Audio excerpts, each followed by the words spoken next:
नमस्कार. आज आटपाडी येथे बैल शर्यतीचा कार्यक्रम ठेवलेला आहे विनायक मासाळ यांनी. तरी आज हिंद केसरी बकासूर बघण्यासाठी लहान लहान मुलं आज सकाळपासून त्याग करत आहे की बकासूर कधी येतोय कधी येतोय कधी येतोय.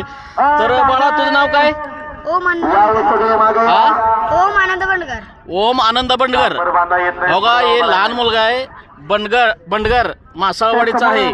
तर तिने बकासूर बघण्यासाठी कमीत कमी 9 वाजता आलेला आहे. बघा या लहान मुलाला किती बैल प्रेमी आहे, बकासूर प्रेमी आहे. तर तुम्ही बी या आनंद लुटा. आज आटपाडी येथे मासाळवाडीच्या ग्रामस्थांनी जे नाव काढलेलं आहे बैल शर्यतीचे ते अख्ख्या महाराष्ट्रात गाजेल. आणि ह्या लहान मुलाला बघा आज सकाळपासून जेवलेला नाही, फक्त बकासूर बघण्यासाठी आलेला आहे. खरं तर आज या लहान मुलाचं लय कौतुक वाटेल. तर तुला काय वाटतं या बकासूर बद्दल? बकासूर पळण्यासाठी चांगला आलेला आहे, पण बकासूरनं पहिला नंबर बकासूरचा येते दरवर्षी. अच्छा, बकासूरचा पहिला नंबर आलेला पाहिजे. ठीक आहे भावा, तुझं कमीत कमी स्वप्न पूर्ण व्हावं, बकासूर पहिल्या नंबरला येईल अशी अपेक्षा ठेवतो.